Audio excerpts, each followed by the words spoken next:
Le top de 13 heures, l'actualité au Sénégal et dans le reste du monde sur les ondes des plateformes digitales de la RTS. Ibrahima Sadi. Bonjour à tous. Au sommaire de cette édition, un grand commis d'État s'en est allé. Thierno Birahim Ndao n'est plus. Il a tiré sa révérence ce matin à l'âge de 98 ans. Ce magistrat de formation a occupé plusieurs fonctions au sein de l'administration. 48 heures de grève, le mouvement de l'Alliance des syndicats de santé Andegesem, diversement suivi dans les structures sanitaires du pays. Andegesem, qui a signé par ailleurs un accord avec le gouvernement, reste cependant la question du système de rémunération. Disponibilité du carburant vers un retour à la normale à Thiès. Là-bas, les stations de service retrouvent leur rythme habituel en dépit de quelques difficultés. Constat de Khadiyoum. Également au sommaire, l'actualité internationale, la page des sports. Radio Sénégal, l'info en toute responsabilité. En compagnie de Charles Mingo et Thiaba Diémé à la technique. Thierno Birahim Ndao n'est plus. Une grande perte pour le Sénégal. Il est décédé ce matin à l'âge de 98 ans. Ce grand commis d'État a occupé plusieurs fonctions. Gouverneur, maire, directeur général, président du tribunal de Diourbel. Thierno Birahim Ndao était aussi membre de la chancellerie et grand militant du Parti socialiste. L'hôpital de Kaffrine porte d'ailleurs son nom. Il a été inauguré le 30 mai 2021 par le chef de l'État. Et à cette occasion, le président Macky Sall lui avait rendu un vibrant hommage. Nous y reviendrons en attendant. Je vous propose d'écouter le témoignage de Abdoulaye Wilane, le président du conseil départemental de Kaffrine. Il est au téléphone de Ousmane Beng. Allah subhanahu wa ta'ala, provenons. À lui, nous retournerons à Barzak Rasulullahi, le nommé Thierno Birahim Ndao, ancien maire de Kaffrine, ancien gouverneur de région, ancien directeur général de l'ONAS, la Loterie nationale, et ceci après son passage aux tribunaux de première instance, Grand Bassam en Côte d'Ivoire et de Niamey en tant que greffier en chef. Ce Thierno Birahim Ndao a été également président du tribunal du travail de Diourbel et commandant de cercle à Kaolack et à Podor, pour ne citer que ces postes de responsabilité qu'il a eu à occuper durant sa vie. En lui, le Sénégal perd un citoyen qui certes a vécu pratiquement un siècle durant, qui a laissé des traces et des marques partout où il a été appelé aux responsabilités. Du Ndoukoumane au Sénégal, à l'Afrique, au monde, en passant par le Saloum. Il a été quelqu'un qui s'est courageusement investi pour rendre service, pour servir son prochain, pour se mettre à la disposition de la collectivité. Le maire de Kaffrine qu'il fut, aux côtés de regretté Mamoudou Diop, ancien président de l'association des maires, a rendu d'énormes services à l'association des maires du Sénégal. En lui, nous perdons un homme à l'allure altière, toujours élégant, souriant, la mise correcte. Je voudrais, au moment où nous nous apprêtons à l'accompagner à Darussalam, dans la ville sainte de Touba, élever des prières au nom des populations Kaffrine, pour qu'Allah l'accueille dans son paradis terrestre. Au nom du Parti socialiste, au nom de son neveu, le président Abdou Diouf, au nom de sa petite fille, la présidente Aminata Mbengue Ndiaye, et au nom de l'ensemble des socialistes, au nom des administrateurs civils de notre pays, présenter nos condoléances au chef de l'État, au grand chancelier, saluer la mémoire de ce grand et valeureux serviteur de l'État, la nation, qui repose en paix. Voilà le témoignage de Abdoulaye Wilane, président du conseil départemental de Kaffrine, suite au rappel à Dieu donc de Thierno Birahim Ndao, décédé ce matin à l'âge de 98 ans. Il sera inhumé donc à Darous, au cimetière de Darussalam à Touba. La bonne info, c'est Radio Sénégal. Il a fallu 11 mois de négociations entre le gouvernement et l'Alliance autonome des syndicats de santé Andegesem pour trouver un accord. Le document paraphé prend en compte plusieurs points tels que le problème de l'habitat ou encore la fonction publique locale. Cependant, la question du système de rémunération reste entière. C'est pourquoi les camarades de Mbalo Diéthiam maintiennent leur plan d'action avec une grève de 48 heures à compter de ce mardi. Justement, écoutons Mbalo Diéthiam au téléphone de Maria Mamane. Mon groupe a été franchi parce qu'il s'agissait pour le préavis qu'on avait déposé le 16 février, entre autres, de signer le protocole d'accord gouvernement Andegesem, parce que vous n'êtes pas sans savoir que nous étions en négociation depuis le 21 mai 2021 consécutivement à un préavis de grève qui avait été déposé le 12 avril 2021. Et c'est presque 11 mois de négociations qui n'ont pas été sanctionnés par un protocole d'accord. Il faut signaler aussi que sur les 11 mois, on a négocié non seulement avec le ministère de l'Habitat et celui des collectivités locales, et on n'avait pas pu, négocier sur la question du système de rémunération parce que nos partenaires, pour ne pas dire les autres sectoriels, nous avaient dit qu'ils ne pouvaient pas se prononcer parce que ça relevait du domaine du chef de l'État. Maintenant, une partie a été réglée, à savoir la signature du protocole d'accord avec le ministre de la Santé sur les questions sectorielles. Il nous reste maintenant l'autre chantier, c'est le système de rémunération. Du moment que des avancées significatives ont été notées, pourquoi ne pas suspendre votre mot d'ordre de grève en attendant la procédure qui suit son cours? On a été habitué à ce genre de situation. Donc, quand on lève un mot d'ordre que les autres questions ne sont pas réglées, ça a été toujours un éternel recommencement. C'est pourquoi à chaque fois, il y a un préavis de grève pour des négociations et d'autres préavis pour obtenir des accords et d'autres négociations encore pour faire appliquer des accords.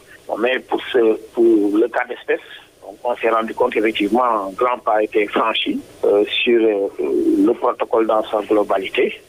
Mais il reste la question financière. Et là aussi, je vous dis simplement que la prochaine grève est programmée pour le 4, le 5 et le 6 mai. Et donc, le ministre de la fonction publique en est conscient. On va évaluer le 7 mai. Et le gouvernement aussi doit pouvoir, d'ici le 4 mai, se pencher sur cette question du système indemnitaire. D'autant plus que la question a été, disons, adressée depuis les années 2012-2014. Voilà, Mbalo Dietiam, le secrétaire général du syndicat de l'Alliance autonome des syndicats de santé Andeguessem, au téléphone de Mariam Mané.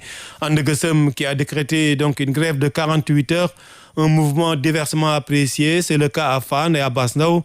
Là-bas, Adi Fatou Sarr, notre reporter, a rencontré des patients et voici son reportage. Devant le centre hospitalier national universitaire de Fan, c'est le branle-bas de tous les jours. Un va-et-vient monstre d'où sort Madame Sarr, son bébé de moins d'1 an dans les bras. La petite fille, bonnet et capuche sur la tête pour la protéger de la poussière, joue avec le masque de sa maman en toute insouciance. Tout le contraire de la maman qui paraît contrariée par la situation qu'elle traverse. Depuis 15 jours, j'attends pour faire ces analyses en vain. Je ne peux pas les faire ailleurs puisque c'est ici que le bébé est suivi. La grève de certains agents de la santé a littéralement perturbé le planning de cette mère de famille, obligée de rebrousser chemin jusqu'après la fête de Korité. Une autre plus chanceuse, c'est Boussonying. La dame va même jusqu'à tresser des lauriers à ce vaillant personnel de santé. J'étais venue pour des analyses, mais ils m'ont très bien traité. Sans problème. Autre structure hospitalière, c'est Abasndao où nous avons rencontré Madame Diop, une diabétique. Une date, c'est ce qui lui permet de tenir après une longue matinée passée à l'intérieur. Je suis là depuis, ça fait plus d'1 heure. Vous savez, ça fait des va-et-vient, on va payer ici, revenez, voilà quoi. Et là, je commence à avoir de l'hypoglycémie, j'ai vraiment faim. Heureusement que j'avais pris des dettes pour calmer un peu. Cette nouvelle grève des syndicats du secteur de la santé affiliés au mouvement Andeguessem vient comme un coup de massue sur la tête des patients et accompagnants. Il s'agit bien d'un reportage signé Adi Fatou Bari et non Adia Fatou Sarr, autant pour moi. Ce n'est pas encore le plein dans les stations d'essence de Thiès. Cependant, certaines disposent encore du carburant. Les taximans souhaitent que la situation revienne très vite à la normale. Voici le reportage que nous propose Radioum. Le manque de carburant persiste dans plusieurs stations de la ville. Il y a des sites qui ne fonctionnent pas actuellement, au moment où je te parle. Actuellement, je peux dire que c'est nous sommes qui est en train de voir en ce moment même. Actuellement, on n'a que du gasoil pour le moment. Non, c'est pas évident, c'est pas évident. Je te jure que c'est très dur. Depuis 6 heures du matin, on est là. Je devais faire ma caisse depuis pas mal de temps, mais actuellement, je suis coincé ici pour le moment. Pour trouver de l'essence ou du gasoil, certains automobilistes sont obligés de faire le tour de la ville. Cet homme a de la chance. Il a enfin trouvé du gasoil dans cette station. On a de la chance. Je devais aller à Dakar depuis ce matin, mais impossible. Non, très difficile. Depuis ce matin, on est en train de circuler partout pour pouvoir se ravitailler, mais impossible. Les chauffeurs de taxi sont plus impactés par cette pénurie car ils ne peuvent pas transporter correctement leurs clients. Nous, on achète du gasoil et c'est très difficile. Depuis près d'un mois, la situation n'est pas réglée. Ces 10 derniers jours, j'en parle même pas. Vous voyez, j'ai des clients que je dois transporter. Mais faute de carburant, je ne peux pas faire mon travail. J'ai pu acheter que des litres. Mais monsieur, vous avez vu le montant que vous m'avez rendu. Dans certaines stations, les responsables rassurent, les commandes ont déjà été faites et les véhicules qui transportent le carburant sont déjà en route. Radio Thiès, Radio Sénégal. Radio Sénégal à Kolda, 92.2. À Kolda, où la brigade de gendarmerie a arrêté 3 voleurs de bétail. Ces 3 voleurs appartiennent à une bande qui opère dans la zone. Cette arrestation entre dans le cadre d'une opération de sécurisation déclenchée par l'armée Noudida de Badiane. C'est dans la nuit du samedi au dimanche à 2h du matin que les éléments de la brigade de gendarmerie de Kolda, dirigés par le commandant de brigade major Ibrahima Seck, en opération de sécurisation de la zone aidée en cela par l'armée en poste dans le secteur de Sarayo-Badiega, ont arrêté 3 individus. Au moment des faits, les 3 individus qui font partie d'une bande de voleurs à bord de moto Jakarta avaient fini d'abattre un bœuf dans la forêt de Saré-Bilal. Après avoir dépecé l'animal, ils ont enterré la tête et la peau. Ils ont également aussitôt acheminé la viande au marché de Sarayo-Badiega. C'est là-bas où les services de renseignement mis au parfum du vol ont saisi l'armée qui, à son tour, a renseigné la gendarmerie. Une embuscade étendue. Les voleurs sont poursuivis jusqu'à dans une partie de la frontière avec la Guinée-Bissau. 3 d'entre eux sont tombés dans les mailles de filet des Pandores. Les autres prirent la fuite. Cette bande composée de jeunes qui viennent de divers horizons comme Kaolack a l'habitude de voler des troupeaux de bœufs. Ce bétail est aussitôt conduit dans la forêt pour être enfin abattu. Le dernier vol du bœuf tué a été opéré dans la forêt de Tanaf. La brigade de gendarmerie, sous la direction du commandant de brigade major Ibrahima Seck, a ouvert une enquête pour trouver le réseau de receleurs, en particulier des bouchers sur le marché. Les 3 voleurs seront déférés ce mardi au parquet. Avec cette opération de sécurisation, les forces de sécurité et de défense veulent mettre un terme au vol de bétail qui est récurrent dans la zone. Daouda Badiane, Kolda, Radio Sénégal. Direction à présent dans la ville tricentenaire Saint-Louis du Sénégal. Là-bas, l'association des chefs de service vient en aide aux chefs de famille démunis de la commune. Des kits alimentaires d'une valeur estimée à plus de 3 millions leur sont offerts. Des plus de détails avec Deba Diallo. Elles sont au total 160 familles à bénéficier de kits alimentaires composés de riz, d'huile, d'oignons et de pommes de terre. Abdoulaye Senghor, chef de division de l'assainissement, président du CRD, a magnifié la contribution de tous les chefs de service pour la réussite de cette journée de solidarité. L'amicale du CRD organise une journée de solidarité. Et depuis quelques années, on le fait. Habituellement aussi, on ciblait une catégorie de personnes vulnérables. Et cette fois-ci aussi, c'est ce qu'on a voulu refaire.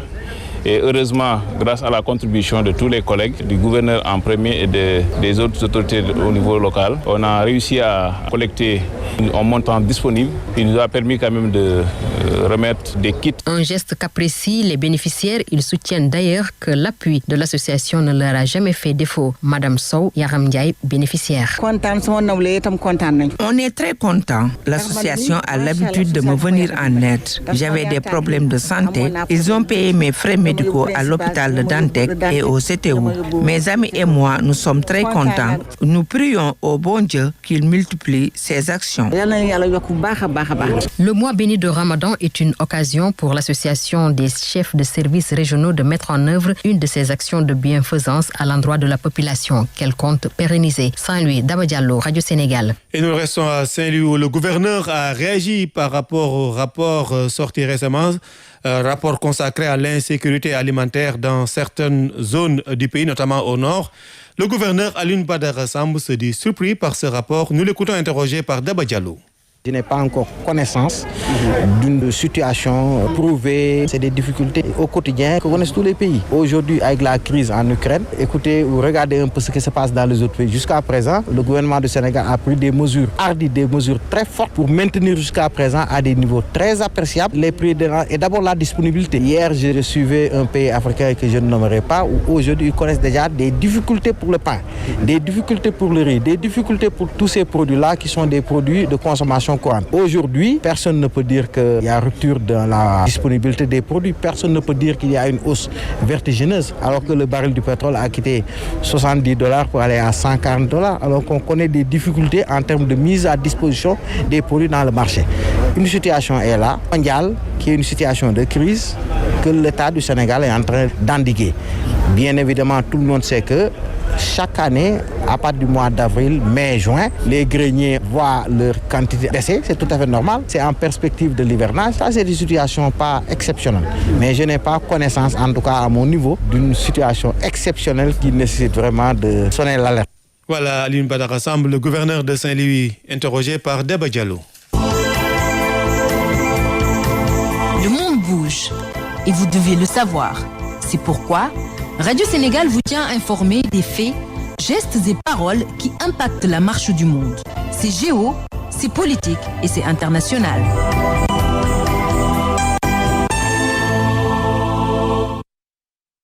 Le reste du monde au Burkina Faso, les autorités ne présenteront pas de nouveau calendrier pour la transition. C'est ce qu'a annoncé le porte-parole du gouvernement. C'était pourtant une requête de la communauté économique des États de l'Afrique de l'Ouest qui, en février, avait donné le lundi 25 avril comme dernier délai aux autorités burkinabées pour fournir un chronogramme raisonnable de retour à l'ordre constitutionnel. En Guinée aussi, malgré l'ultimatum de la CEDEAO, les autorités n'ont toujours pas annoncé de chronogramme de la transition. L'organisation sous-régionale n'a pas encore communiqué sur la marche à suivre, mais selon certaines sources, elle se laisse encore quelques jours pour poursuivre les discussions. Ouverture hier en Allemagne du procès de Baïlo. Ce Gambien est accusé d'avoir participé à 3 assassinats, dont celui du journaliste Daïda Aïdara durant le règne de Yahya Jammeh. Il a été arrêté en 2021 au nom du principe de compétence universelle. Et puis au Soudan du Sud, les armes continuent à crépiter malgré l'accord de paix. Au moins 72 personnes ont été tuées ces dernières semaines. Certaines ont été décapitées ou brûlées vives dans l'est sud-soudanais où les violences interethniques se sont intensifiées. Radio Sénégal, les sports. Les sports en compagnie de Ndaïdom Tchouf, bonjour. Bonjour Ibrahim Sadi. Le SAD de Diamniadio qui intéresse des équipes africaines qui veulent y disputer leur match de sélection. Oui, il y en a déjà 3-4 qui veulent jouer donc dans ce stade. C'est le ministre des Sports, Maktamba, qui en a parlé. Notre pays a reçu des demandes de la Gambie, du Libéria et de la Guinée-Bissau pour jouer leur prochaine rencontre des éliminatoires de la CAN Côte d'Ivoire 2023. Et ces demandes seront étudiées, promet le ministre des Sports. Il est au micro RTS de Seydina Alioune Diop. Les demandes que la Fédération sénégalaise de football vient de recevoir montrent effectivement que le Sénégal n'est plus le pays où on dit il n'y a pas d'infrastructure sportive. La demande de la Gambie est venue en premier lieu, ensuite il y a la Guinée et aujourd'hui le président de la Fédération vient de me transmettre la demande du Libéria. Parce que ces pays ne disposent pas d'infrastructure, ils doivent venir au Sénégal. En même temps le Sénégal doit jouer, c'est pourquoi nous y travaillons pour voir avec l'Adjor et le stade Abdoulaye Wade comment il faut planifier tout ça. En fin 2023, comme j'ai toujours indiqué, le Sénégal devrait être prêt à déposer sa candidature, voire à servir de solution quand il y aura un pays qui ne pourra pas effectivement remplir les conditions pour organiser la CAN. On avait une planification qui va faire du Sénégal un hub sportif. Je viens de lancer à partir de Louga le jeudi passé le programme de réhabilitation de tous les 8 stades régionaux. Le bateau est en mer pour le démarrage de la réhabilitation de Léopold Senghor. Qui réhabilite Léopold Senghor réhabilite en même temps Eliman El Fall de Diourbel, Lamine Gueye de Kaolack et Aline Sitoé Diatta de Ziguinchor. Donc l'horizon et tous les événements qu'on a en vue nous exigent d'avoir une diversité d'infrastructures sportives. Et nous y travaillons tous les jours. Voilà, et le Sénégal d'ailleurs avec cette politique d'infrastructure maintenant veut organiser ou co-organiser la CAN 2025 qui pour l'instant est attribuée à la Guinée. Le ministre des Sports s'est exprimé sur ce sujet en marge de la cérémonie d'ouverture d'une session des formateurs pour la formation donc au profit des entraîneurs en provenance des pays francophones. C'est dans le cadre des JOJ 2026, c'était hier à l'Arène nationale. Et puis les Lions du football qualifiés pour la CAN au Maroc vont bientôt connaître leurs adversaires. Oh oui, puisque le tirage au sort de cette CAN aura lieu au complexe Mohamed VI de Rabat ce vendredi à 20h30. 12 pays sont qualifiés pour cette CAN, dont le Sénégal qui en sera à sa deuxième participation à cette fête du football continental. Les têtes de série A1, on retrouve le Maroc, le pays hôte. B1, c'est le Cameroun, deuxième équipe la mieux classée. Et C1, le Nigeria, tenant du titre. Dans le pot 1, on retrouve le reste des équipes, dont le Sénégal. Cette 14e édition de la CAN donc aura lieu du 2 au 23 juillet au Maroc. Et c'est la première édition à 12 équipes puisque jusqu'ici, elle se tenait avec 8 équipes et les qualificatives pour la Coupe du Monde. Les demi-finalistes seront qualifiés pour la prochaine Coupe du Monde en Australie et Nouvelle-Zélande du 20 juillet au 23 août 2023. Et ça dit pour préparer cette CAN, le sélectionneur Mamoussa Cissé a débuté un stage de préparation depuis hier avec 30 joueuses, 29 locales et une seule expatriée.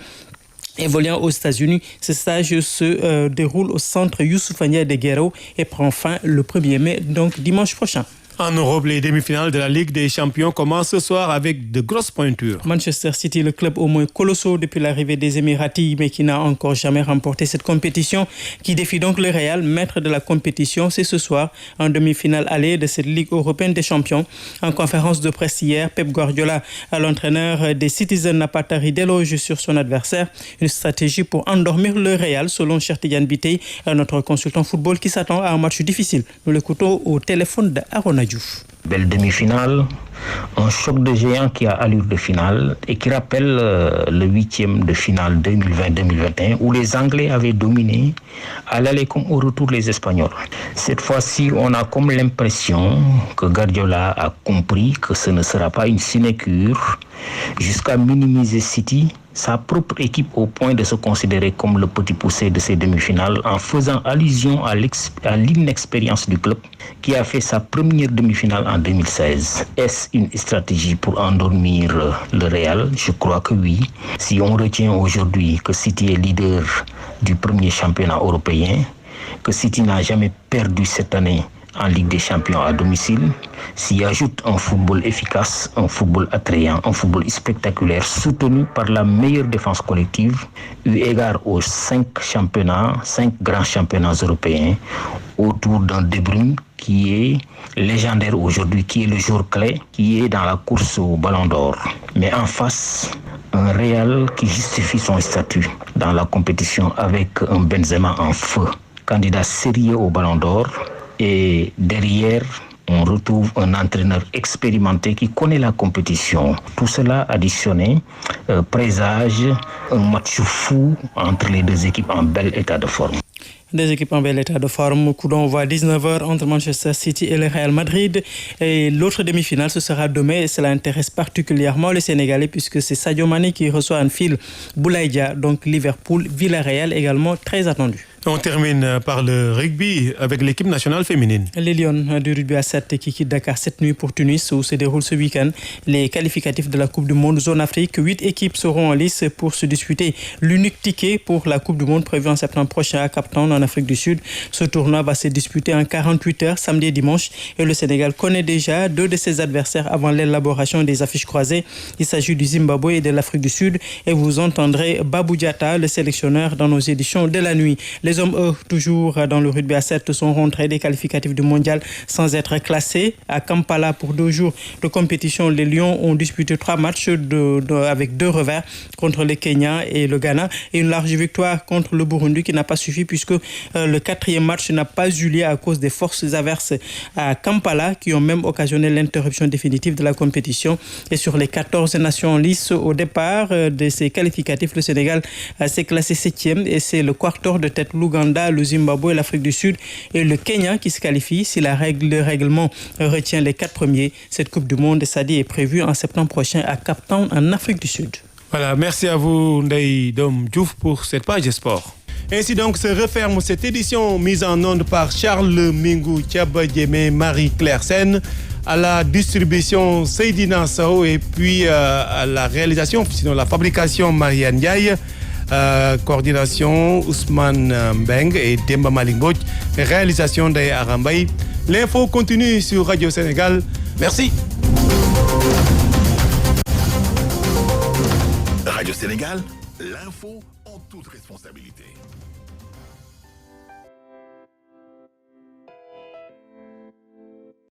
Investir $1 dans les programmes de cantines